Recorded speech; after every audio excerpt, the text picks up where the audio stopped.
Hello students, this is Prachi. Welcome to our channel. आज हम करने वाले हैं क्लास 12th चैप्टर प्रोबेबिलिटी की एक्सरसाइज 13.1। अगर आपको कोई भी पर्टिकुलर क्वेश्चन देखना है तो आप डिस्क्रिप्शन बॉक्स में जाकर टाइम स्टैम्प देख सकते हैं। वहाँ आप क्लिक करेंगे तो आपका क्वेश्चन वहीं से स्टार्ट हो जाएगा। ऑल्सो मैंने 13 चैप्टर की इंट्रोडक्शन वीडियो बनाई है, वो बहुत इंपॉर्टेंट है। आप वो देखेंगे तो आपको समझ में आएगा। छोटे छोटे बिल्कुल बेसिक कॉन्सेप्ट्स मैंने आपको उसमें बताए हैं, इवेंट्स, आउटकम्स, फॉर्मूलाज एंड उसको कैसे सॉल्व हम करते हैं, कहाँ पर हमें कौन सा फॉर्मूला लगाते हैं। तो बेसिक सारे के सारे आपको इंट्रोडक्शन में क्लियर मैंने कर दिए हैं। अगर आपसे वो वीडियो मिस हो चुकी है, उसका लिंक भी आपको डिस्क्रिप्शन बॉक्स में मिल जाएगा, आप जाके प्लेलिस्ट को थ्रू कर सकते हैं। तो स्टार्ट करते हैं with very first question.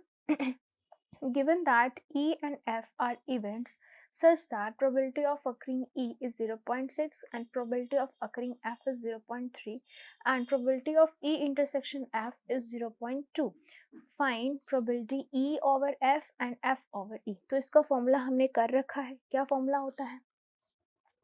probability of E over F, ये फॉर्मूला होता है probability of E intersection F divide में probability of F।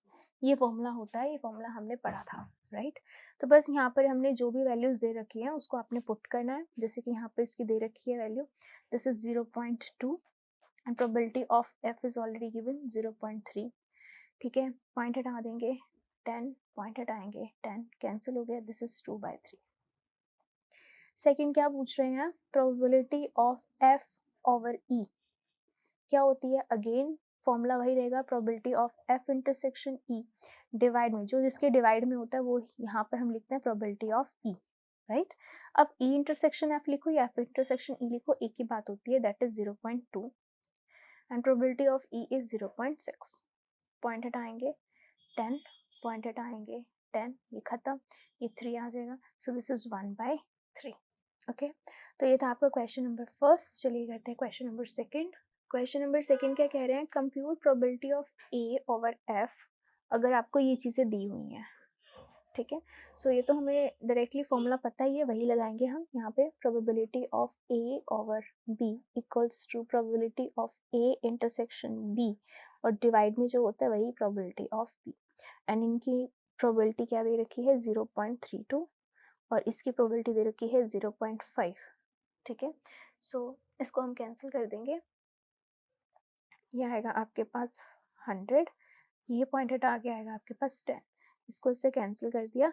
ठीक है, 2 पे कैंसिल हो रहा है, 2 5 सा 2 1 सा 2 6 सा, सो 16/25 इज द आंसर। ये था क्वेश्चन सेकंड। चलिए करते हैं question third. So question third में प्रोबेबिलिटी ऑफ ए इवेंट दे रखी है, बी इवेंट दे रखी है, बी ओवर ए भी दे रखी है, तो आपको ये निकालना है। ठीक है, सो ये वाली कब आएगी आपके पास? देखो इसको हम कैसे लिख सकते हैं। अगर मेरे को ये दे रखा है, मेरे को तो इसी का फॉर्मूला पता है, तो मैं यही लिखूंगी, probability of B over A. क्या फॉर्मूला होगा इसका? Probability of B intersection A divide में, जो डिवाइड में होता है वही प्रोबेबिलिटी ऑफ ए। ठीक है, बस अब आपको ये दे रखा है 0.4, so probability of A intersection B लिखो या बी इंटरसेक्शन ए लिखो, एक ही बात होती है, दोनों का कॉमन ही लिखना होता है, राइट।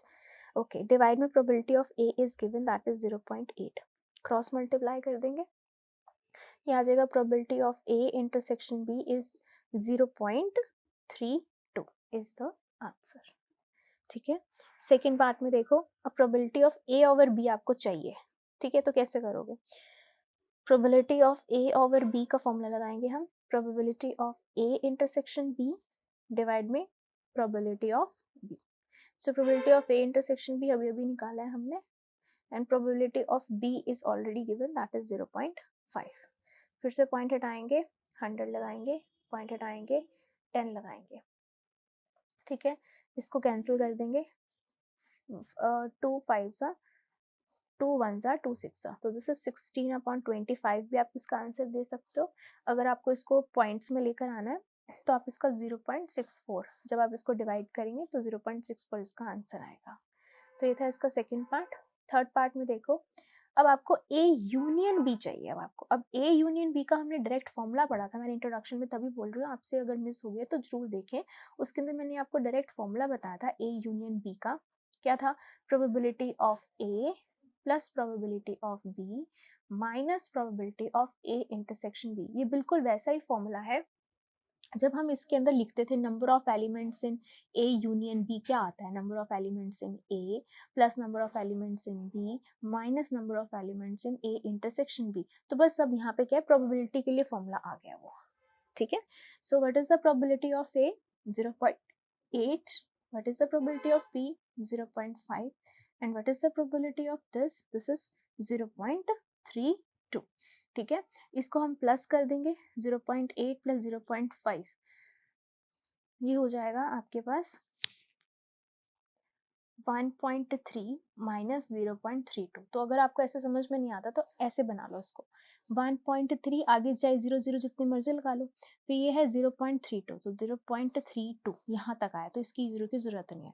अब 10 में से 2 गए 8, ठीक है, यहाँ बच गया 2, यहाँ से लिया 12 में से 3 गए, ये आ गया 9 और ये हो गया 0, तो 0.98। तो ये आ जाएगा आपका 0.98 इज योर आंसर, ठीक है। कई बच्चे क्या करेंगे, अब प्लस 2 में भी होगा ना, तो भी कई बार क्या करते हैं बच्चे, 0.13 माइनस 0.32 वो माइनस में आंसर लेके आएंगे। बट आपको पता होना चाहिए, यू आर इन प्लस 2, की प्रोबेबिलिटी कभी नेगेटिव नहीं होती है, कभी ग्रेटर देन 1 नहीं होती है।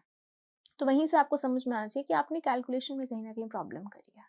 ओके, सो ये था क्वेश्चन थर्ड। चलिए करते हैं क्वेश्चन फोर्थ। क्वेश्चन फोर्थ क्या कह रहा है, evaluate probability of A union B if 2 of probability of A equals to probability of B, और वो भी आपको दे रखी है 5/13, और probability of A over B भी आपको दे रखी है, ठीक है। तो देखो क्या है, हमें तो पता है कि probability of A union B का फॉर्मूला अभी अभी हमने पढ़ा कि probability of A plus probability of B minus probability of A intersection B, ठीक है। सो प्रोबेबिलिटी ऑफ ए आपको दे रखी है, दिस इज 2 ऑफ 5/13, तो 2 इधर चला जाएगा, ये कितना आ जाएगा 5/26, and probability of B is already given 5/15, ठीक है। Now we need to find probability of A intersection B, तो वो कैसे निकलेगी, वो इसके फॉर्मूले से निकलेगी, लगा दो। Probability of A over B, क्या क्या फॉर्मूला रहेगा, probability of A intersection B divide में प्रोबेबिलिटी ऑफ बी। इसकी प्रोबेबिलिटी आपको दे रखी है 2/5, ये आपको निकालनी है। प्रोबेबिलिटी ऑफ बी आपको दे रखा है 5/13, ठीक है, क्रॉस मल्टीप्लाई करेंगे। So probability of A intersection B कितना आ जाएगा, 2/5 इंटू 5/13, वी कैंसिल, ये आ गया 2/13। अब ये सभी वैल्यूज 1 2 3 यहाँ हम पुट कर देंगे। So probability of A is 5/26, probability of B is 5/13, and probability of this is 2/13, ठीक है। सो इसका एलसीएम ले लो, 26, ये आ जाएगा 5 plus 10 minus 4, so this is 15 minus 4/26, so it is 11/26, this is your answer. Okay, तो ये था आपका क्वेश्चन फोर्थ। चलिए करते हैं क्वेश्चन फिफ्थ। फिफ्थ क्या कह रहा है, probability of A is given, probability of B is given, probability of A union B is given, find the probability of A intersection B. तो अब देखो ए इंटरसेक्शन बी अभी तक हम कैसे निकालते आ रहे हैं कि जब हमें probability of A over B दिया हो या बी ओवर ए दिया हो, वो तो यहाँ पे हमें फाइंड करनी है, तो उस फॉर्मूले से तो अब नहीं निकाल पाएंगे, तो किस फॉर्मूले की हेल्प लेंगे, इस फॉर्मूले की हेल्प लेंगे। जैसे अभी अभी लगाया था हमने कि probability of A union B क्या होगा, probability of A plus probability of B minus probability of A intersection B, तो इस फॉर्मूले से हम इसे निकालेंगे। सो इसकी प्रोबेबिलिटी दे रखी है आपको 7/11, इसकी प्रोबेबिलिटी दे रखी है 6/11, और इसकी प्रोबेबिलिटी दे रखी है 5/11, and this is minus probability of A intersection B. So this is 7/11 और ये हो जाएगा आपका 12/11 minus probability of A intersection B. So ये माइनस प्रोबेबिलिटी इधर आ जाएगी, probability of A intersection B, ये यहाँ का यहीं रहेगा, और ये इधर आ जाएगा minus 7/11। So 12 minus 7 is 5/11, this is your answer, ठीक है। ये आ जाएगा आपका आंसर। एक minute, sorry, this is 6/11, this is 6/11, okay, so if it is 6, तो सॉरी कैलकुलेशन मिस्टेक, ये 7 ही है, और यहाँ पर 6 + 5 ये हो गया आपका 11, so let it be 11/11 minus 7/11, तो 11 माइनस 7 कितना हो जाएगा आपका 4 हो जाएगा, ठीक है, तो ये रहेगा आपका। तो यहाँ पे 7 है, ठीक है, this is again 7 7 and 11 minus 7, तो ये आएगा 4/11, ओके। सेकेंड पार्ट क्या है, अब probability of A over B क्या रहेगी, फॉर्मूला लगा दो, probability of A intersection B upon probability of B. So it is A intersection B, अभी अभी हमने लगाया फॉर्मूला, दैट इज 4/11, और प्रोबेबिलिटी ऑफ बी कितना है 5/11, so 11 to 11 cancel, this is 4/5 is answer. And last निकालते हैं probability of B over A, formula लगाएंगे, probability of B intersection A divide में प्रोबेबिलिटी ऑफ ए, ठीक है। सो बी इंटरसेक्शन ए या ए इंटरसेक्शन बी एक ही होता है, दैट इज 4/11, और ये कितना है 6/11, 11 से 11 कैंसिल, 4/6 कैंसिल होकर ये भी कितना आ जाएगा 2/3 इज योर आंसर। तो ये था क्वेश्चन 5। चलिए करते हैं क्वेश्चन 6। तो अब यहाँ से आपके इस टाइप के क्वेश्चन शुरू होते हैं, जहाँ पर हमने पढ़ी थी कंडीशनल प्रोबेबिलिटी पढ़ी थी, राइट। सो क्या है कंडीशनल प्रोबेबिलिटी, सो कंडीशनल प्रोबेबिलिटी हमने पढ़ी थी कि जब किसी चीज़ पे कंडीशन लग जाती है, ठीक है, जैसे कि मान लो इसी की बात कर लेते हैं, इसी को ही मैं समझा देती हूँ पहले आपको। जैसे कि एक कॉइन को हमने 3 टाइम्स टॉस करा, तो उसे हम बोलते हैं सैम्पल स्पेस, ठीक है, this is called sample space, okay. यानी कि total possible outcomes, total possible outcomes, ये तो हमने पढ़ रखा है, ठीक है। फिर आता है अकरिंग ऑफ इवेंट, इवेंट क्या है, जैसे कि इवेंट यहाँ पर दे रखा है head on the third toss, ये इवेंट आना चाहिए, ठीक है। फिर आपको यहाँ कंडीशन दी जाती है, ठीक है, दिस इज अ कंडीशन, जैसे जहाँ पर भी probability of E over F है ना, तो this is the event at F is the condition. तो कंडीशन क्या है, head on the first 2 toss, ये कंडीशन होती है, ठीक है। तो ये हो गया आपका इवेंट, ये आ जाती है आपकी कंडीशन क्या लग गई है, ठीक है। फिर कंडीशन के बाद जब हम प्रोबेबिलिटी निकालते हैं, कंडीशनल प्रोबेबिलिटी जो निकालते हैं उसका फॉर्मूला तो हमने पढ़ा ही है, probability of E intersection F, और डिवाइड में ये है तो प्रोबेबिलिटी ऑफ एफ आ जाता है, ठीक है। अब इसको सॉल्व करेंगे, हम कैसे सॉल्व करेंगे ध्यान से देखना। सबसे पहले तो हम सैम्पल स्पेस बनाएंगे, ठीक है। तो सैम्पल स्पेस बनाते हैं कि हमने एक कॉइन को 3 टाइम्स टॉस करा है, तो कॉइन को 3 टाइम्स टॉस करने का हमें पता ही आउटपुट्स क्या होती हैं, H H H, H H T, H T H, H H T, और एच टी एच, और T H H and T T T, ठीक है। और भी चेक कर लेते हैं वैसे कितनी होती है, कॉइन, कॉइन मतलब कि 2, और उसको 3 टाइम्स टॉस करें तो 2 की पावर 3, यानी कि टोटल पॉसिबल आउटकम्स 8 आनी चाहिए। अब देखो यहाँ पर हमें मिल रही है 7, तो देखो कौन सी छुट्टी है, इसका ऑपोजिट पड़ा हुआ है, एच एच टी का, टी टी एच नहीं पड़ा हुआ, तो टी टी एच लगा दिया, एच टी एच का ये 2 बार लिखा गया है, एच टी एच का यहाँ पे आएगा टी एच टी, ठीक है, इसकी जगह पे आएगा टी एच टी, और एच एच टी का हो गया टी टी एच, ठीक है। अब ये सारी होगी, टोटल हो गई आपकी 8, ठीक है। अच्छा, अब हमें क्या करना है, इवेंट, इवेंट का लिखो। अब इवेंट में क्या है, head on third toss, third toss पे हेड आना चाहिए, तो थर्ड टॉस पे एक तो ये आ रहा है, एक ये आ रहा है, ठीक है, एक ये आ रहा है टी एच एच, और ये क्या आ रहा है टी टी एच, ओके। तो ये आ गया, इवेंट आ गया।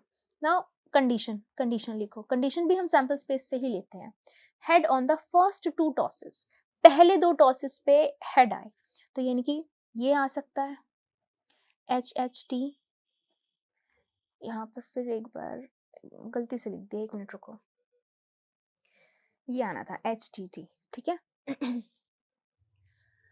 तो अब उन्होंने बोला है कि हेड ऑन फर्स्ट 2 टॉसेस, तो पहले 2 टॉसेस में एक ये हो गया, एक ये हो गया, और बस और नहीं आ रहा है, ठीक है। तो ये हो गया आपके पास।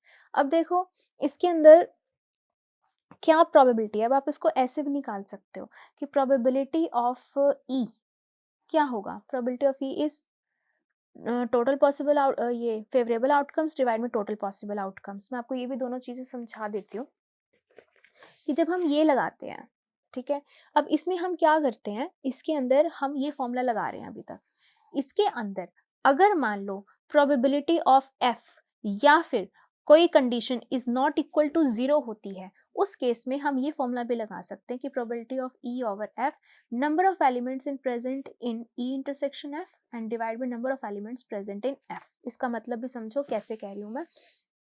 अगर मान लो जैसे मुझे ये निकालनी है, अब मान लो प्रोबेबिलिटी ऑफ एफ निकालनी है मुझे, ठीक है, तो ये हो गया 2 ओवर 8, ठीक है। Now probability of E intersection F निकालना है, तो ई इंटरसेक्शन एफ क्या होगा, दोनों में कॉमन क्या आ रहा है, दोनों में कॉमन आ रहा है आपके पास एच, बस यही आ रहा है, ट्रिपल एच आ रहा है, ठीक है। सो इसकी प्रोबेबिलिटी क्या होगी, इसकी प्रोबेबिलिटी होगी number of elements and total possible outcomes, ये हो गई, है ना। अब यहाँ पे अगर मैं पुट करती हूँ फॉर्मूले में, तो क्या होगा 1/8 अपॉन में 2/8, 8 से 8 क्या हो जाता है कैंसिल, दी कितना आएगी 1/2। अब इसका क्या मतलब है कि हमेशा क्या होता है, ये जो होती हैं टोटल पॉसिबल आउटकम्स कैंसिल हो जाती हैं आपकी। सो हम यहाँ पे डायरेक्ट लिख सकते हैं number of elements present in this divide by number of elements present in this, ठीक है। सो यहाँ पर हम यही करने वाले हैं अब कि इसके अंदर एलिमेंट्स 1 प्रेजेंट है, इसमें एलिमेंट्स 2 प्रेजेंट है। So probability of E over F कितनी बनेगी, probability of E intersection F divide में प्रोबेबिलिटी ऑफ एफ, ठीक है। Here F is not equal to 0, so हम यहाँ पर डायरेक्ट फॉर्मूला लगा सकते हैं number of elements present in E intersection F divide में number of elements present in F. So इसके अंदर 1 है और इसके अंदर 2 है, सो ये आ जाएगा आपका आंसर, ठीक है। तो इसको आपने इस तरीके से करना है। तो ये हो गया इसका फर्स्ट पार्ट। अब करते हैं इसका सेकंड पार्ट, ठीक है। सेकंड पार्ट में क्या बोल रहे हैं, अब इवेंट क्या है, एटलीस्ट 2 हेड्स, कम से कम 2 हेड होने चाहिए, 2 से ज्यादा भी तो हो सकते हैं ना, कम से कम में तो 2 से ज्यादा भी हो सकते हैं, 2 तो होने ही चाहिए कम से कम, ठीक है। THH बस ये आ गया आपका, ठीक है। तो कम से कम 2 से ज्यादा भी हो सकते हैं। अब इसमें लिखा है एटमोस्ट 2 हेड्स, ज्यादा से ज्यादा 2 से ज्यादा नहीं, और एक नहीं भी होगा तो भी चलेगा। दोबारा समझो, एटमोस्ट का मतलब ज्यादा से ज्यादा 2 हेड्स, 2 से ज्यादा नहीं, और अगर एक भी नहीं होगा वो भी चलेगा। समझ में आ रही है ये बात, ठीक है। सो कम ज्यादा से ज्यादा 2 हेड, तो 2 हेड तो हम लेंगे, ठीक है। एक हेड भी लेंगे हम क्योंकि उन्होंने बोला ज्यादा से ज्यादा 2 हो, तो एक्सट्रीम ज्यादा से ज्यादा 2 हेड, तो ये TTH भी आएगा, और एक हेड नहीं भी होगा तो भी चलेगा, तो ये ट्रिपल T भी आएगा आपका। समझ आई ये बात, ठीक है, ओके। तो ये हो गया आपका। अब इसके अंदर probability of E over F निकालनी है आपको, तो उसके लिए आपको E इंटरसेक्शन F निकालना है। E इंटरसेक्शन F में देखो क्या आ रहा है आपका, HHT आ रहा है, HHT आ रहा है, ठीक है। और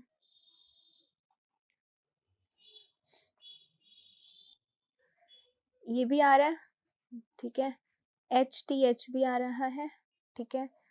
HHT भी आ रहा है, HHT ये रहा HHT, ठीक है, ये नहीं था ना HHT, ये तो हो गया, चलो HHT हो गया, HTH हो गया, THH है, THH, हाँ ये रहा, तो THH भी हो गया आपका, ठीक है। तो ये आ गए आपके एलिमेंट्स कितने, 3, इसके एलिमेंट्स कितने हैं, 7। सो इसकी लिखो probability of E intersection F divide में probability of F is equals to, ये हो गया आपका 3। Here F is not equal to 0, तो आप डायरेक्ट यहाँ पे नंबर ऑफ एलिमेंट्स वाला फॉर्मूला लगा सकते हो, तो ये हो गया 3 और ये हो गया 7, तो 3/7 इज योर आंसर, ठीक है। ऐसे इसका थर्ड पार्ट क्या कह रहा है, अब थर्ड पार्ट में देखो सैम्पल स्पेस तो यही रहेगा आपका, ठीक है।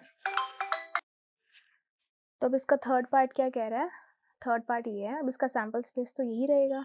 अब इसमें क्या है, E एटमोस्ट 2 टेल्स, यानी कि ज्यादा से ज्यादा 2 टेल, ठीक है। एक टेल भी नहीं होगी वो भी चलेगा, तो ज्यादा से ज्यादा 2 टेल, तो यानी कि एक टेल नहीं होगी वो भी चलेगा, एक टेल होगी वो भी चलेगा, 2 टेल तो ज्यादा से ज्यादा हमने बोल ही दिया है, ठीक है। बस 2 से ज्यादा नहीं होनी चाहिए, यानी कि ये नहीं लिखा जाएगा बस, ठीक है। सिमिलरली अब कंडीशन क्या लगाई है, एटलीस्ट 1 टेल, कम से कम एक टेल होनी चाहिए, कम से कम एक। मतलब अब देखो कभी भी आप एटलीस्ट में कंफ्यूज हो जाओ ना, उसको आप हिंदी में कन्वर्ट करो, कम से कम एक, यानी कि जब आपके टीचर्स आपको बोलते हैं कम से कम इतने नंबर आने चाहिए, यानी कि उतने या उससे ज्यादा आ सकते हैं बट उससे कम नहीं, यानी कि एक, कम से कम एक टेल तो इसके अंदर होनी चाहिए, एक भी हो सकते, दो भी हो सकते, तीन भी हो सकती है, बट ऐसा कोई केस नहीं उठाना जिसके अंदर एक भी टेल ना हो, ठीक है। तो कम से कम एक टेल, ठीक है, दो टेल भी हो सकती हैं, ओके, तीन टेल भी हो सकती हैं, बट ऐसा कोई केस नहीं उठाना जिसके अंदर एक भी ना हो, okay. Now find E intersection F निकालो। ई इंटरसेक्शन एफ में एच एच टी आ रहा है, एच टी एच आ रहा है, ये आ रहा है, ये आ रहा है, ये आ रहा है और ये आ रहा है, सॉरी ये नहीं, ये आ रहा है, ठीक है। सो लिख दो इन सबको, H H T, H T H, H T T, T H T, T H H and T T H. तो ये कितने केसेस हो गए, हो गया आपका 6। एफ कितने हो गए आपके, हो गए total 7। So here F is not equal to 0। So आप यहाँ पे क्या लिखेंगे, probability of E over F का फॉर्मूला लगाएंगे कि number of elements in E intersection F divide by number of elements in F. So ये हो जाएगा आपका 6, सॉरी ये हो जाएगा आपका, हाँ 6 और ये हो जाएगा आपका 7, तो 6/7 इज योर आंसर, ठीक है। तो ये था आपका क्वेश्चन नंबर 6। चलिए करते हैं क्वेश्चन नंबर 7। तो क्वेश्चन नंबर 7 क्या कह रहा है, 2 coins are tossed once, 2 coins को हमने टॉस किया है, ठीक है, तो हमें probability of E by F ही निकालनी है, तो 2 कॉइन्स को टॉस करा तो sample space H H, H T, T H, T T बनेगा। नाउ इवेंट क्या है, tail appears on one coin, एक कॉइन पर टेल आनी चाहिए, तो एक कॉइन पे ये आएगा एच टी या टी एच, ठीक है, ये आएगा। वन कॉइन शोज हेड, एक कॉइन पर हेड आना चाहिए, सो वो भी आएगा H T T H, right, okay. Now इसका इंटरसेक्शन फाइंड कर लो, ई इंटरसेक्शन एफ, दोनों ही सेम है, एच टी टी एच, तो इसके एलिमेंट्स हो गए 2, इसके एलिमेंट्स हो गए 2, ठीक है। So probability of E over F, this is here F is not equal to 0, तो हम यहाँ पे फॉर्मूला लगा सकते हैं कि number of elements in E intersection F divide by number of elements in F, ठीक है। So number of elements in intersection is F this, यहाँ पर भी 2 है, 2 से 2 कैंसिल, ये कितनी आ गई आपकी प्रोबेबिलिटी 1 आ गई, ओके।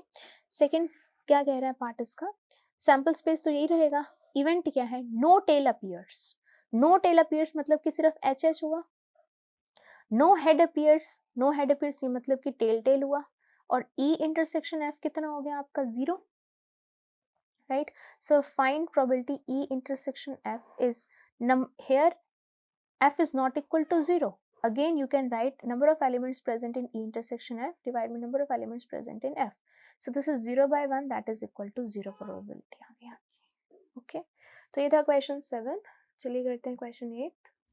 क्वेश्चन 8 क्या कह रहा है, अ डाई इज थ्रोन 3 टाइम्स, एक डाई को आपने 3 टाइम टॉस करा है, तो एक डाई में टोटल पॉसिबल आउटकम 6 होती है, 6 है तो उसको 3 टाइम्स टॉस कर दिया, तो 6 की पावर 3, तो ये हो गया 216 total number of possible outcomes sample space की इतनी बनती है, ठीक है, ओके। तो एक बार सैंपल स्पेस अगर मैं लिखना भी चाहूँ तो क्या लिखा जाएगा कि पहले आपने 1 1 1 आ गया, फिर 1 1 2, ठीक है, ऐसे 1 1 3 1 1 4 अप टू क्या आ जाएगा 1 1 6 आ जाएगा, ठीक है। ऐसे ही फिर आप इसको 2 को, फिर आप इसको 2 को फिक्स कर सकते हो, 3 को फिक्स करते हो, बहुत सारी पॉसिबिलिटीज आउटकम्स बनती हैं जो टोटल कितनी आती हैं 2 1 6 आती हैं, ठीक है। अब हम इवेंट लिखते हैं क्योंकि हम 2 1 6 आउटकम्स तो यहाँ लिखने से रहे, right. Now 4 appears on third toss, 4 आना चाहिए, थर्ड टॉस में आना चाहिए, तो 4 थर्ड टॉस में कब कब आ सकता है, देखो एक तो 1 1 4 आ सकता है ना। अब देखो कहाँ कहाँ आएगा ये, अब देखो हमने इन दोनों के साथ खेलना है और थर्ड टॉस का मतलब फोर्थ वाले, मतलब थर्ड प्लेस को हमने फिक्स कर देना है।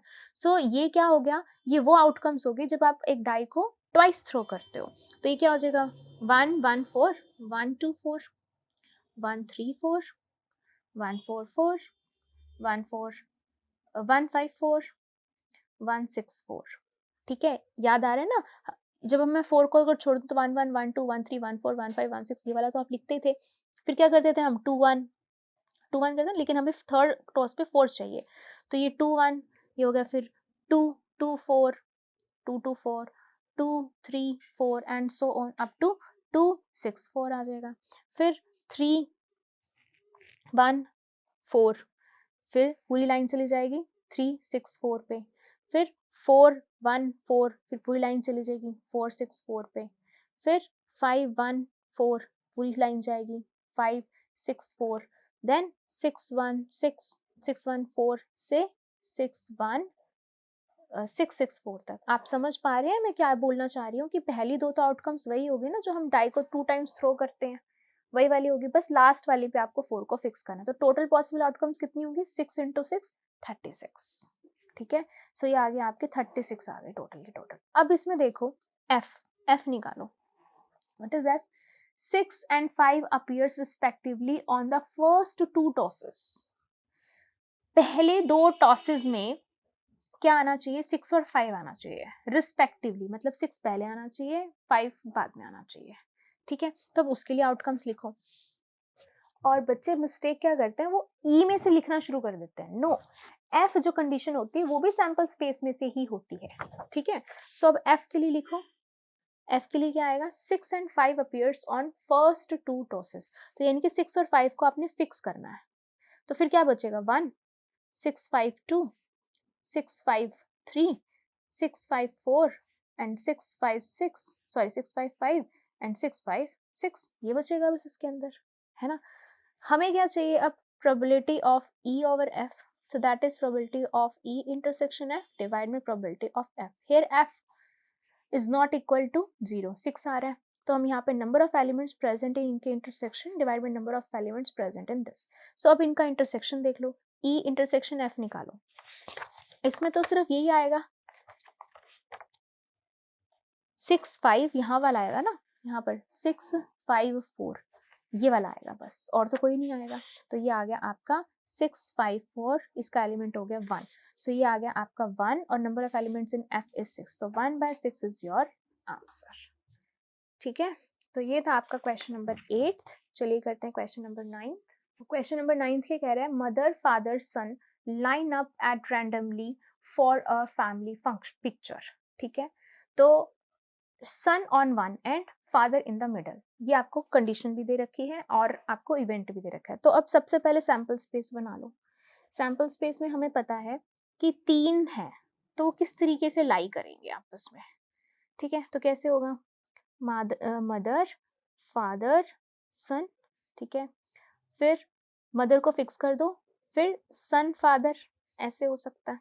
अब फादर को फिक्स कर दो, mother son and son mother. अब सन को फिक्स कर दो, mother father and father mother, बस हो गया, ठीक है। सो टोटल कितने आ गए आपके पास, 6 आउटकम्स आ गए आपके पास, ठीक है। Okay, now let's find event. Event के लिए क्या होगा, सन ऑन वन एंड, एक एंड पे सन होना चाहिए, यानी कि सन जहां जहां एंड पे आ रहा है वो लिखो, 1 2 3 4 ये आ रहा है। सो MFS FMS और SMF एंड SFM ये आ रहा है, ठीक है। और कंडीशन क्या है, father in middle. Father in middle कहाँ कहाँ आ रहे हैं, एक यहाँ आ रहे हैं और एक यहाँ आ रहे हैं, तो MFS एंड SFM। अब क्या चाहिए हमको, हमें तो चाहिए probability of E over F, that is here F is not equal to 0, so you can apply number of elements in E intersection F divided by number of elements in F. So let's find E intersection F. E intersection F में क्या आ रहा है, दोनों ही आ रहे हैं, MFS भी आ रहा है और SFM भी आ रहा है, ठीक है। सो ये हो गया आपका 2, सो ये क्या आ जाएगा 2/2, राइट, कैंसिल को कितना आ जाएगा 1 इज योर आंसर। तो ये था आपका क्वेश्चन नंबर 9। चलिए करते हैं क्वेश्चन नंबर 10। तो अब करते हैं question 10th। A black and a red dice are rolled. Number 1, find the conditional probability of obtaining a sum greater than 9 given that black die resulted in a 5। और फिर second आगे question बनता है। तो सबसे पहले आपको सैंपल स्पेस बनाना है कि एक ब्लैक और एक रेड डाइस को हमने रोल्ड करा है, ठीक है। और उसके बाद इवेंट देखते हैं और उसके बाद हम कंडीशन देखते हैं। तो सबसे पहले सैम्पल स्पेस बनाओ। ब्लैक के लिए मैं बी यूज कर रही हूँ, रेड के लिए मैं आर यूज कर रही हूँ, ठीक है। डाइस थ्रो कर रहे हैं तो सबसे पहले क्या होगा, मान लो हमने B1 को फिक्स कर लिया, यानी कि ब्लैक डाइस के ऊपर आता है 1 और रेड डाइस पे भी आ जाता है 1, ठीक है। जैसे हम डाइस के लिए लिखते हैं ना 1 1 1 2 1 3, वही लिखेंगे हम, बस फर्स्ट वाले को मैं फिक्स कर रही हूँ वो ब्लैक है, सेकेंड वाली जो फिक्स कर रही हूँ वो मैं रेड फिक्स कर रही हूँ, ठीक है। सो फिर black red black, red and so on up to B1 R6, ठीक है। सिमिलरली अब ब्लैक पे मान लो 2 आ जाता है, रेड पे 1 आ जाता है, एंड ब्लैक पे 2, रेड पे 2 and so on up to B2 R6।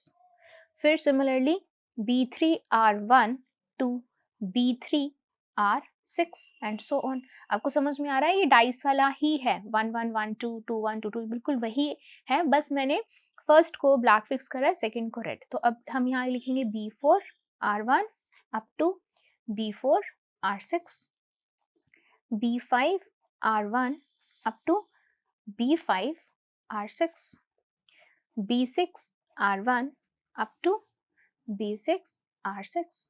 हो गया आपका sample space 6 into 6, total outcomes हो गए आपकी कितनी, 36, ठीक है। Now let's talk about event and condition.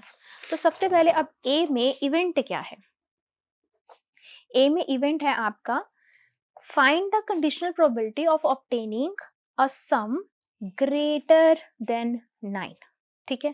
तो अब इन सब में आपको लिखना है कि उनका सम ग्रेटर देन 9 हो, ठीक है। तो ग्रेटर देन 9 कहाँ से शुरू होगा, फर्स्ट लाइन पे तो शुरू नहीं होगा, तो ये मैक्सिमम सम इनका 7 बन रहा है, सेकंड में मैक्सिमम सम इनका 8 बन रहा है, तो थर्ड में जो मैक्सिमम सम बन रहा है वो बन रहा है B3 और R6, ये ग्रेटर देन 9 हो गया आपका, ठीक है। तो यानी कि आपका ग्रेटर देन 9 मतलब कि 9 इंक्लूड नहीं करना है आपको, ठीक है। तो आपको 10 से शुरू करना है, तो 10 से शुरू करने के लिए आपके पास सबसे पहला क्या बनेगा, यहाँ सब पे तो बस सब छोटा होगा, ये बनेगा आपका B4 R6, ठीक है।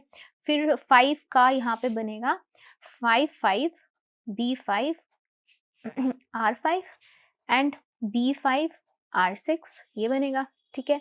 फिर यहाँ 6 के साथ कौन सा बनेगा, 6 4, ठीक है, B6 R4 B6 R5, ठीक है, B6 एंड R6। तो ये आ गए सारे numbers greater than 9, right. Now let's right condition F। अब कंडीशन क्या है, given that black die resulted in a 5, black dye, black resulted in 5, तो ब्लैक जो है वो यही लाइन है ना सिर्फ, ठीक है। सो कौन सी आएगी, B5 R1 B5 R2 B5 R3 B5 R4 B5 R5 and B5 R6, ये लाइन आएगी आपकी, ठीक है। नाउ अब आपको प्रोबेबिलिटी लिखनी है E over F। So formula क्या रहेगा, here F 1 2 3 4 5 6 is equal to 6 is not equal to 0, so you can directly apply formula number of elements in E intersection F divide by number of elements in F, लिख सकते हैं। So now let's find E intersection F। So E intersection F के लिए क्या आएगा आपके पास, जो जो कॉमन है दोनों में क्या कॉमन आ रहा है इसके अंदर, ये आ रहा है आपका B5 एंड R5, ये आ रहा है ना, और B5 R6 ये दोनों आ रहे हैं।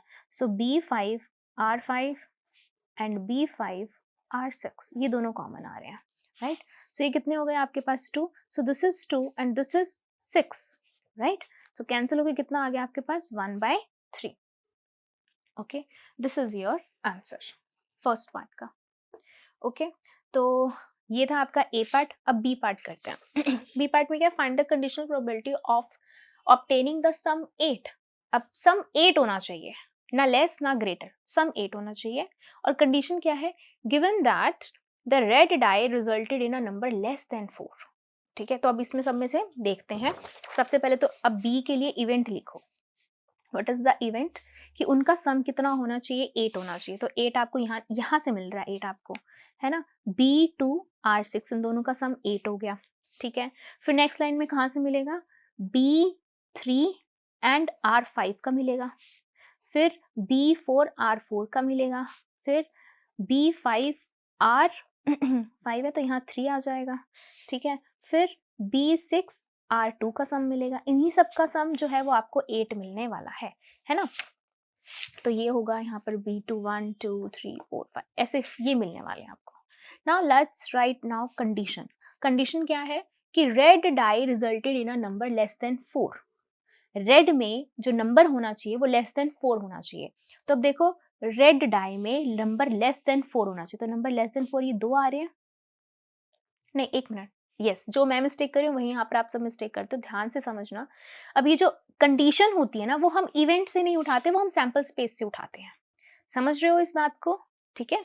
सो क्या कंडीशन है यहाँ पर, यहाँ पे कंडीशन क्या है आपके पास कि जो रेड डाई है उसके पास नंबर लेस देन 4 होना चाहिए, ठीक है। तो लेस देन 4 के लिए 2 3 होना चाहिए। तो यानी कि कौन कौन सी लाइन आएगी इसके अंदर, आर के लिए लिखो रेड डाई पर नंबर लेस देन 4 होना चाहिए। सो ये वाली लाइन आ जाएंगी, ये वाली ये वाली ये वाली, ये 3 लाइनें आएंगी यहाँ पर, है ना।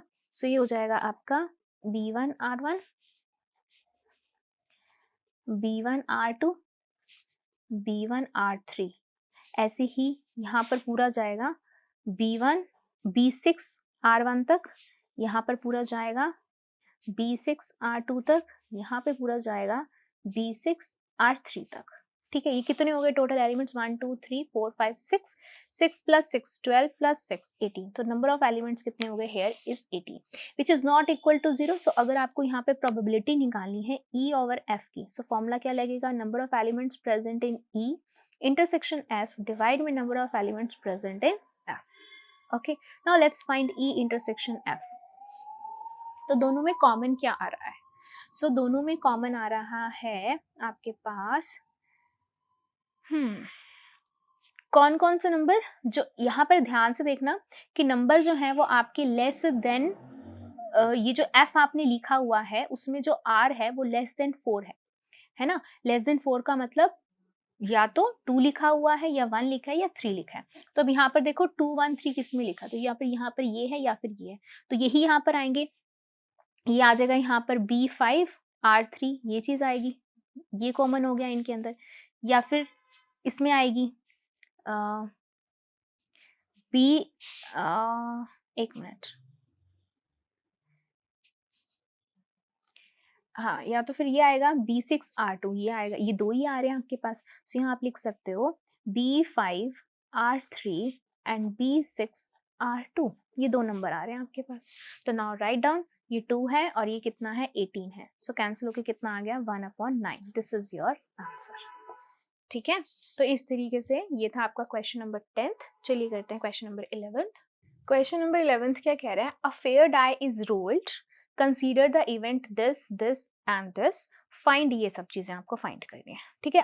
अ फेयर डाई इज रोल्ड, तो अगर एक डाई रोल्ड हुई है तो सैंपल स्पेस क्या होगा उसका, एक ही डाई रोल हुई है तो क्या होगा 1 2 3 4 5 6, ठीक है। अब आपको E दे रखा है, E भी लिख देते हैं यहाँ पे 1 3 5, आपको F दे रखा है वो भी लिख देते हैं 2 3, आपको G दे रखा है दैट इज 2 3 4 5। तो सबसे पहले फर्स्ट आपको क्या फाइंड करना है, ठीक है, मैं यहाँ पे लिखना शुरू कर रही हूँ। सो फर्स्ट आपको फाइंड करना है P E ओवर F, ठीक है। फॉर्मूला लिख दो, यहाँ पर क्या होता है, here F is not equal to 0, इसके एलिमेंट्स कितने हैं, 2 एलिमेंट्स हैं, तो ये 2 एलिमेंट्स है which is not equal to, तो आप यहाँ पे डायरेक्ट फॉर्मूला लगा सकते हो, number of elements present in E intersection F divide by number of elements present in F। So हमें क्या फाइंड करना है, आपको E इंटरसेक्शन F फाइंड करना है। सो E इंटरसेक्शन F में देखो क्या कॉमन है, 3 ही कॉमन है, कितने एलिमेंट्स हुए इसके अंदर, 1 एलिमेंट हुआ, सो ये हो गया 1 और इसमें कितने हैं 2, so this is probability of E over F is 1/2, ठीक है। दिस इज योर आंसर, ये है आपका 11th का फर्स्ट पार्ट, ठीक है। अब इसमें और क्या दे रखा है, probability of F over E। सो इसमें क्या होगा, number of elements present in F intersection E divide में number of elements in present in E. So अब ई इंटरसेक्शन एफ हो या एफ इंटरसेक्शन ई हो, एक ही बात होती है, तो वो क्या हो गया, 1 ही हुआ। And number of elements present in E कितने हैं, 3 हैं, so this is 3, so 1/3 is the answer. ठीक है, सिमिलरली इसका सेकेंड पार्ट करते हैं। अब सेकेंड पार्ट में क्या है, प्रोबेबिलिटी ऑफ ई ओवर जी। सो क्या फॉर्मूला रहेगा, अब यहाँ पर जी की बात हो रही है तो जी में एलिमेंट्स कितने हैं, 4 which is not equal to 0, so you can directly put formula number of elements present in E intersection G divide में number of elements present in G. तो अब यहाँ पे क्या है, तो हमें यहाँ पे निकालना है ई इंटरसेक्शन जी। तो अब इसमें क्या क्या कॉमन है, इंटरसेक्शन जी में 3 कॉमन है एंड 5 कॉमन है, तो 3 एंड 5, तो टोटल नंबर ऑफ एलिमेंट्स कितने हो गए, 2। सो यहाँ पर डायरेक्टली पुट कर दो 2 डिवाइड में जी में कितने हैं 4, सो कैंसिल होकर कितना आ गया इसके पास 1/2, right. Similarly next find G over E, तो इसमें भी क्या रहेगा, number of elements present in G intersection E divide में number of elements present in E. तो इसमें कितने एलिमेंट्स हैं, इसमें एलिमेंट्स हैं आपके पास 2 और ई में कितने एलिमेंट्स प्रेजेंट है 3, सो 2/3 इज योर आंसर। ठीक है, अब करते हैं इसका third part. So third find करते हैं। अब थर्ड में है probability of E union F by G. ठीक है, तो अब इसका क्या फॉर्मूला रहेगा, इसका फॉर्मूला रहेगा number of elements present in G है ना, तो G is not equal to 0, so आप डायरेक्टली पुट कर सकते हो number of elements present in E union F intersection G. यही फॉर्मूला होता है ना, इन दो एलिमेंट्स का ऊपर इंटरसेक्शन रहता है डिवाइड में number of elements present in G, ये रहता है इसका formula, right. Okay, so now we need to find E union F intersection G, ये निकालना है अब आपको। तो सबसे पहले ई यूनियन एफ निकालो, ई यूनियन एफ यानी कि दोनों को एक साथ लिखते हैं, है ना, और जो नंबर्स रिपीट हो रहे होते हैं उनको हम बार बार रिपीट नहीं करते, तो इसका यूनियन लिखो, क्या होगा 1 2 3 एंड 5, तो कितने ये हो गए आपके पास। अब इसका क्या निकालना है, इंटरसेक्शन निकालना है जी के साथ। अब ये जी है और ये है, सो ई यूनियन एफ इंटरसेक्शन जी। अब इन दोनों में कॉमन बताओ क्या क्या आ रहा है, 2 कॉमन आ रहा है, 3 कॉमन आ रहा है एंड 5 कॉमन आ रहा है।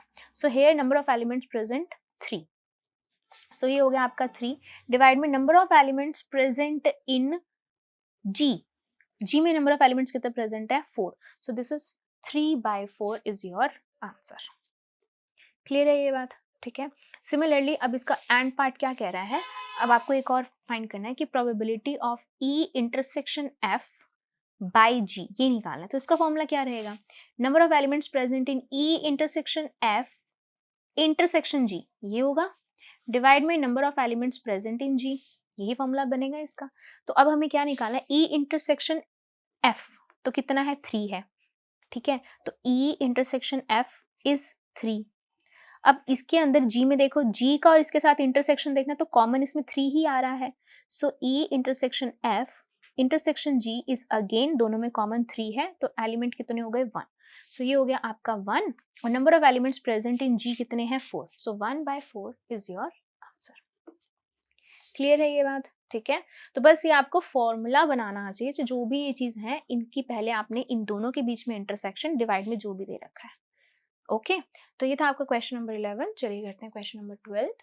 क्वेश्चन नंबर 12 क्या कह रहा है, assume that each born child is equally likely to be a boy or a girl.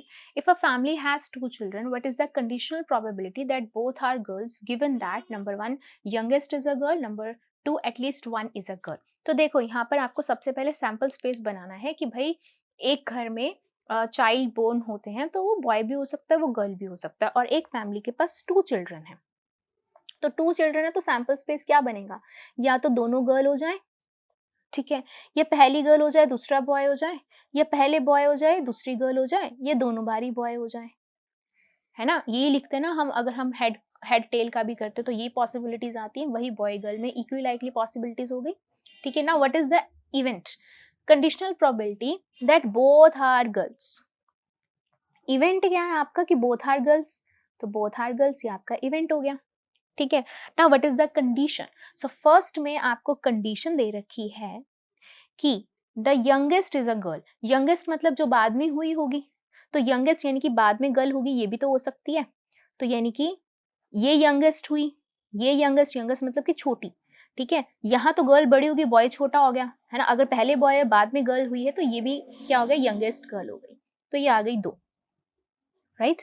अब हमें क्या निकालना है, प्रोबेबिलिटी निकालनी है हमको। Here f equals to 2 is not equal to 0, so you can directly find the formula probability of e over f। यहाँ पे डायरेक्ट फॉर्मूला लगा सकते हैं कि number of elements present in e intersection f divide में number of elements present in f। Now let's find e intersection f। दोनों में common क्या आ रहा है, g कॉमन आ रहा है, so here it is 1 element, so ये हो जाएगा 1 और इसमें एलिमेंट कितने हैं 2, सो इट्स 1/2। ओके, तो ये हो गया इसका आंसर। अब सेकंड में क्या है, सेकंड में उन्होंने एस यही है, जी ई इवेंट भी यही है, बस उन्होंने अब कंडीशन चेंज करी that at least 1 is a girl, कम से कम एक लड़की होनी चाहिए। कम से कम एक का मतलब क्या है, एक से ज्यादा भी हो सकती है, ठीक है, तो कम से कम एक तो लड़की हो ही, ऐसा ना हो कि एक भी लड़की ना हो, तो यानी कि ये छोड़ के बाकी ये तीनों कंडीशंस आ जाएंगी इसके अंदर। This is G B and B G. So here it is 3, it is not equal to 0. So probability of E over F, it is number of elements in E intersection F divided by number of elements in F. Now let's find E intersection F. E तो यही है, G इसके अंदर भी है, तो here it is 1. So this is 1 and this is 3. तो 1/3 is your answer. ठीक है, तो ये था आपका क्वेश्चन नंबर 12। चलिए करते हैं क्वेश्चन नंबर 13। क्वेश्चन 13 क्या कह रहा है, N instructor has a question bank consisting of 300 easy true fall questions, 200 difficult true false questions, 500 easy MCQs, 400 difficult MCQs.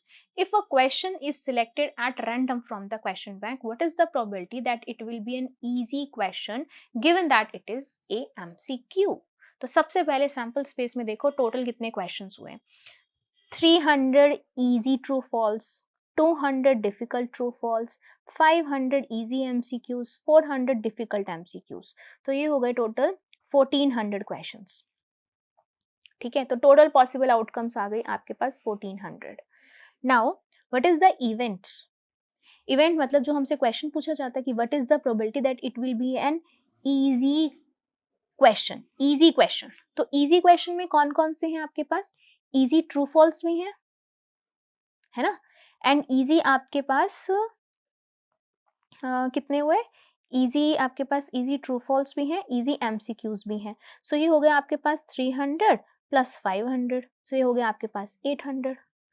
Given that it is A MCQ, और MCQ कितने हैं आपके पास, एमसीक्यू हैं आपके पास 500 इजी हैं, और देखो ये 300 क्या है, इजी ट्रू फॉल्स, ये 500 क्या है, इजी एमसीक्यूज। ठीक है, ये आपको वो दे रखी थी। नाउ एफ आपको चाहिए एमसीक्यूज होने चाहिए, तो एमसीक्यूज टोटल कितने हैं, 500 plus 400।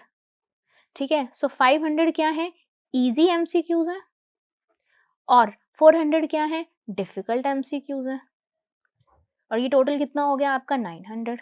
Now you need to find the probability of E over F.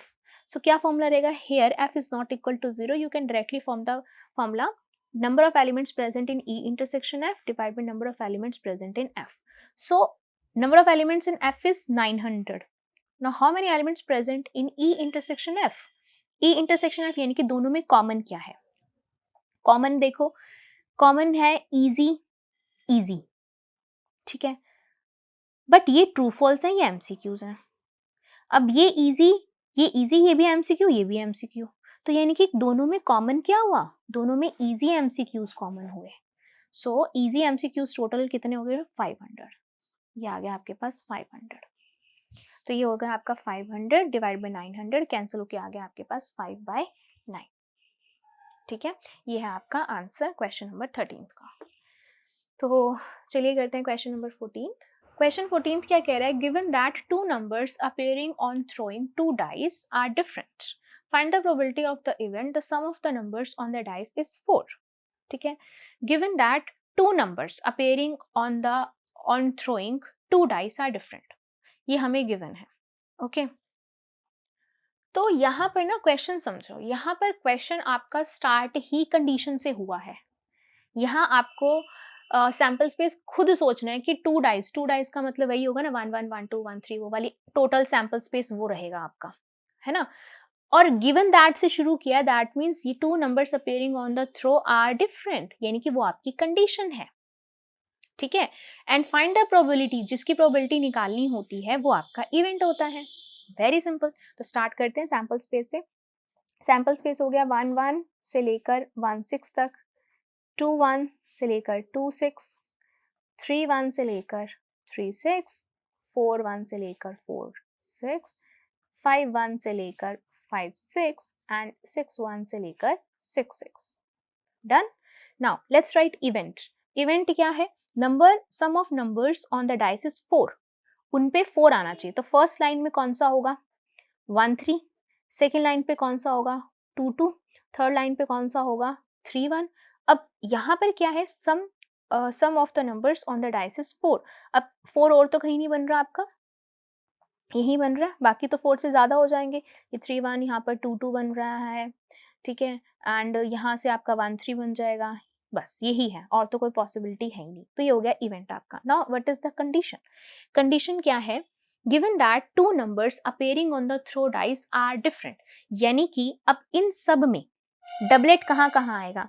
1 1, 2 2, ठीक है, 3 3, 4 4, 5 5 एंड 6 6, यानी कि इस चीज को आपने क्या कर देना है? हटा देना है, और बाकी सारे नंबर क्या हो जाएंगे? डिफरेंट हो जाएंगे। वो आपका क्या होगा? वो हो गया आपका कंडीशन हो गई, ठीक है। तो वो हो गई आपकी कंडीशन। तो आप यहाँ पर सोचो, ये टोटल 36 होता है, 36 में से आपने 6 को माइनस कर दिया, तो number of elements present in F कितने हो गए आपके? 30 हो गए। ये सारे के सारे हो गए, ठीक है, ये छोड़ के बाकी सारे हो गए। अब यहाँ पर हमें क्या चाहिए? हमें चाहिए probability of the event E over F. So यहाँ एफ तो 38 is not equal to 0, so you can directly put the formula number of elements present in E intersection F divide by number of elements present in F, ठीक है। Now let's write E intersection F. E intersection F, अब देखो F में हमने क्या छोड़ा है? F में हमने डबलेट्स छोड़े हैं 1 1 2 2 2, ठीक है। तो यानी कि 2 2 हट जाएगा, यानी कि इसके अंदर ये भी आएगा और ये भी आएगा, है ना। तो 1 3 एंड 3 1 आएगा, तो इसके अंदर एलिमेंट्स कितने हो गए आपके पास? 2, ठीक है। तो यहाँ पे डायरेक्ट फॉर्मूला पुट कर दो, this is 2 and this is 30, तो कैंसिल होकर कितना आ गया आपके पास? 1/15 इज योर आंसर। ओके, तो ये था क्वेश्चन 14। चलिए करते हैं क्वेश्चन 15। क्वेश्चन 15 क्या कह रहा है? Consider the experiment of throwing a die, if a multiple of 3 comes up, throw the die again. If, यहाँ पर ना ध्यान से समझेंगे, इंपॉर्टेंट है, ठीक है। Consider an experiment of throwing a die, ऐसा हमने एग्जाम्पल भी किया था, एग्जाम्पल 7th किया था, वो भी बहुत इंपॉर्टेंट है, ठीक है। If a multiple of 3 comes, 3 का मल्टीपल अगर आता है तो आप डाई को दोबारा थ्रो करोगे। If any other number comes, toss the coin. Find the conditional probability of the event. The coin shows a tail given that at least one die shows a 3. तो सबसे पहले तो आपको सैम्पल स्पेस बनाना है यहाँ तक, उसके बाद हम इवेंट लिखेंगे और उसके बाद दिमाग चलाएंगे। तो सबसे पहले तो आप सैम्पल स्पेस बनाओ यहाँ पर, ओके। सो कैसे बनेगा सैम्पल स्पेस? सैम्पल स्पेस में बोला है एक्सपेरिमेंट है थ्रोइंग अ डाई, आपको एक डाई थ्रो करनी है। अगर 3 आता है, 3 के मल्टीपल आते हैं, तो जब जब 3 का मल्टीपल आएगा आपने क्या करना है? थ्रो द डाई अगेन, दोबारा से डाई को थ्रो करना है। इफ अदर नंबर कम्स, तब आपको कॉइन को टॉस करना है, ठीक है। तो देखो कैसे बनेगा। तो सबसे पहले मैंने एक डाई को थ्रो किया, मान लो 1 आ गया, ठीक है। सो 1 आ गया, तो 1 के बाद 1 is not a multiple of 3, तो मुझे क्या करना पड़ेगा? वहां पे कॉइन को टॉस करना है। तो 1 के साथ मान लो हेड आ गया, या फिर 1 के साथ टेल आ सकता है, ठीक है। अब मैंने दोबारा से डाई को थ्रो करा, मान लो 2 आ गया। अब 2 is again not a multiple of 3, तो उसके साथ फिर से हेड आ सकता है या फिर उसके साथ टेल आ सकता है। अब मैंने थ्रो करा, अब आ गया 3, सो 3 के साथ मुझे क्या थ्रो करना है? अब डाई थ्रो करना है। तो 3 के साथ क्या आ सकता है? 3 के साथ 1 आ सकता है, 3 के साथ 2 आ सकता है, 3 के साथ 3, 3 के साथ 4, 3 के साथ 5, 3 के साथ 6, ये आ सकता है, ठीक है। अब मैंने 4 को अब मैंने दोबारा से डाई को थ्रो किया, ठीक है। अब आ गया 4, 4 again is not a multiple of 3, तो मुझे कॉइन को टॉस करना पड़ेगा। सो 4 के साथ हेड आ सकता है, 4 के साथ टेल आ सकता है। अब मान लो 5 आ गया, 5 again not a multiple of 3, तो कॉइन टॉस करेंगे तो 5 के साथ हेड आ सकता है, 5 के साथ टेल आ सकता है। अब मैंने थ्रो किया, अब 6 आ रहा है, तो अब 6 अगेन अ मल्टीपल ऑफ 3, तो 6 के साथ भी चलेगा, 6 1, 6 2, 6 3, 6 4, 6 5 एंड 6 6। ठीक है, तो ये आ गए आपके पास total sample space. Number of elements कितने हैं सैंपल स्पेस के अंदर? 1 2 3 4 5 6 7 8 9 10 और 10 ही नीचे होंगे, यानी कि टोटल एलिमेंट्स कितने हो गए सैंपल स्पेस में? 20 हो गए। ठीक है, now let's write event. Event क्या है आपके पास? Find the conditional probability of the event the coin shows a tail. Coin tail show कर रहा है, तो टेल वाला ये बनेगा आपका 1 tail, 2 tail, 4 tail and 5 tail, यही आएगा आपके पास इवेंट। सो 1 2 3 4 हो गए इसके अंदर elements. Now let's right F. What is F? F है गिवन दैट कंडीशन होती है ना आपकी, एटलीस्ट 1 डाई शोज 3, कम से कम एक डाई जो है वो आपकी क्या करना चाहिए? 3 को शो करना चाहिए। अब 3 को शो करने के लिए देखो क्या होगा, 3 को शो करने के लिए यू हैव दिस लाइन, है ना, कम से कम जो हो उस पे एक डाई पर 3 आना चाहिए, तो एक आना चाहिए या एक से ज्यादा भी आ सकता है, तो ये पूरी लाइन होगी आपकी कंडीशन। तो 3 1 3 2 3 3 3 4 3 5 3 6। क्लियर? अब यहां पर आता है सबसे मेन पार्ट। सबसे मेन पार्ट क्या है? सबसे मेन पार्ट ये है कि अब प्रोबेबिलिटी आपको निकालनी है E बाय F की। Here we can not apply formula, कौन सा वाला फॉर्मूला? N वाला या सिंपल वाला जो अभी तक हम यूज करते आ रहे थे। ऐसा क्यों? ठीक है, ऐसा क्यों? सबसे पहली बात, हम N वाला फॉर्मूला नहीं लगा सकते, हमें अलग से निकालनी पड़ेगी probability of E intersection F and probability of F का ही हमें बेसिक फॉर्मूला यूज करना पड़ेगा। N वाला हम यूज नहीं कर सकते। क्यों? क्योंकि जहां भी हमने यूज करा वहां पर इक्वली लाइकली पॉसिबल आउटकम्स थी। मैं आपको दिखा देती हूँ, यहां हर एक के आने की प्रोबेबिलिटी 1/36 थी, इक्वली लाइकली पॉसिबल आउटकम्स। ठीक है, यहां पर भी इक्वली लाइकली पॉसिबल आउटकम्स थी, है ना, सबकी इक्वली लाइकली पॉसिबल आउटकम्स थी। हर जगह पे जहां पर भी हमने यूज करा सब चीज की आने की पॉसिबिलिटी इक्वली लाइकली आउटकम्स थी, 1/4 1/4 1/4। तो हम ये वहां पर यूज करते हैं जहां पर ये चीज डायरेक्ट होती है। यहाँ पर देखो, यहाँ इक्वली पॉसिबल आउटकम्स नहीं है। 1 आने की प्रोबेबिलिटी 1/6 है, H आने की प्रोबेबिलिटी 1/2 है, क्योंकि H तभी आएगा जब कॉइन को टॉस करोगे, 1 तभी आएगा जब आप एक डाई को थ्रो करोगे। ठीक है, तो यहाँ पर हमें ये चीज निकालनी होती है। क्लियर है ये बात? ठीक है, यहाँ हमने लिख दी। अब सबसे इजी चीज क्या है? सबसे इजी चीज ये होती है कि सबसे पहले अगर मैं probability of E intersection F निकालूंगी, वो क्या होगा कि number of elements present in E intersection F divide में number of elements present in sample space, यही होगा। ठीक है, तो मेन क्या करना है हमको? मेरे को निकालना है E इंटरसेक्शन F निकालना है। सो E इंटरसेक्शन F में देखो कुछ कॉमन है? कुछ कॉमन नहीं है, 0। So number of elements present in here is 0 divide में सैंपल स्पेस इज 20, तो ये आ गया 0। तो आपको यहाँ पर प्रोबेबिलिटी इसकी चाहे आप निकाल भी लो, क्या निकलेगी? प्रोबेबिलिटी ऑफ F क्या होगा? Number of elements present in F divide में number of elements present in sample space. तो 1 2 3 4 5 6, सो दिस इज 6/20। तो अब यहाँ पे अगर आप पुट भी करते हो 0/6/20, तो क्या होगा? आएगी तो 0 ही ना। This is your answer. ठीक है, बस मैं आपको ये बोल रही हूँ, यहाँ पर आपने N वाला फॉर्मूला यूज नहीं करना है, क्योंकि चलो मान लो अगर टीचर बहुत आपके लीनियंट है, वो आपको कुछ नहीं कहेंगे, वो टिक कर देंगे। लेकिन अगर बहुत ज्यादा स्ट्रिक्ट टीचर बैठे हैं तो वो उनको पता होगा कि यहाँ पर प्रोबेबिलिटी वाला ही फॉर्मूला लगेगा, N वाला नहीं लगेगा, बिकॉज यहाँ पर इक्वली पॉसिबल आउटकम्स नहीं है। ऐसा ही हमने एग्जाम्पल 7th किया था ना, बिल्कुल वैसा ही है ये। ओके, तो ये था आपका क्वेश्चन नंबर 15। चलिए करते हैं क्वेश्चन नंबर, यस एक चीज और, कई बच्चों को लगेगा मैम आता तो आंसर 0 ही है, फिर चाहे हम वो लगाएं चाहे ये लगाएं। यही टैक्स होते हैं मैथ्स के अंदर, हमें आंसर से नहीं मतलब होता, हमें स्टेप से मतलब होता है कि हमने कौन सा फॉर्मूला लगाया और क्यों लगाया है और कब लगा रहे हैं हम, ठीक है, आंसर तो आ जाएगा। समझ में आ रही है ये बात? तो ये था क्वेश्चन 15। अब करते हैं क्वेश्चन 16। क्वेश्चन 16 क्या कह रहा है, in each of the exercises 16 17 choose the correct answer. Probability of A दे रखी है, प्रोबेबिलिटी ऑफ बी दे रखी है, देन इसकी क्या प्रोबेबिलिटी होगी। तो देखो सबसे पहले हमें probability of A over B निकालना है, तो इसका फॉर्मूला क्या होता है? इसका फॉर्मूला होता है आपके पास probability of A intersection B upon में प्रोबेबिलिटी ऑफ बी, ठीक है। अब आप सोच रहे हो कि मैम आपने यहाँ पर एन वाला फॉर्मूला क्यों नहीं लगाया, क्योंकि आपको यहाँ पे प्रोबेबिलिटी दे रखी है ना, तो आप प्रोबेबिलिटी वाला ही फॉर्मूला लगाओगे। Also here probability of B is 0, तो वहां उस केस में भी, क्योंकि यहाँ पे डिवाइड में भी है ना, तो उस केस में भी हम एन वाला फॉर्मूला नहीं लगा सकते हैं, ठीक है।